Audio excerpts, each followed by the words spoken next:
హరే కృష్ణ అండి. అందరికీ నమస్కారం. గత వీడియోలో మనం ఆ యువతులు వెళ్ళిపోయిన తరువాత ఋష్యశృంగుడి మనసులో ఏదో తెలియని కలవరం మొదలైంది. అప్పటి వరకు అతనిలో దాగి ఉన్న కోరికలు మెల్లగా మేలుకున్నాయని తెలుసుకున్నాం కదా. ఇప్పుడు అక్కడ నుండి తెలుసుకుందాం. మరుసటి రోజు ఇంకేమీ ఆలోచించలేని స్థితిలో ఋష్యశృంగుడు ఆ వేషలు ఉన్న శిబిరానికి వెళ్ళారు.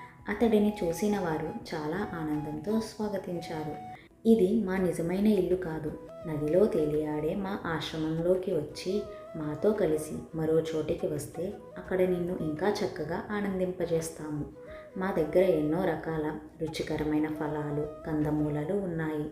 అక్కడ ఉంటే సమయం ఎలా గడిచిపోతుందో కూడా నీకు తెలియదు అని వారు చెప్పారు. పరవశమైన మనసుతో ఉన్న ఋష్యశృంగుడు ఏమాత్రం ఆలోచించకుండా వేశ్యల వెంట వెళ్ళిపోయారు. ఆ యువతి మనులు అతడిని మాయ చేసి రోమపాదుడు పాలించే అంగరాజ రాజధానికి తీసుకువచ్చారు.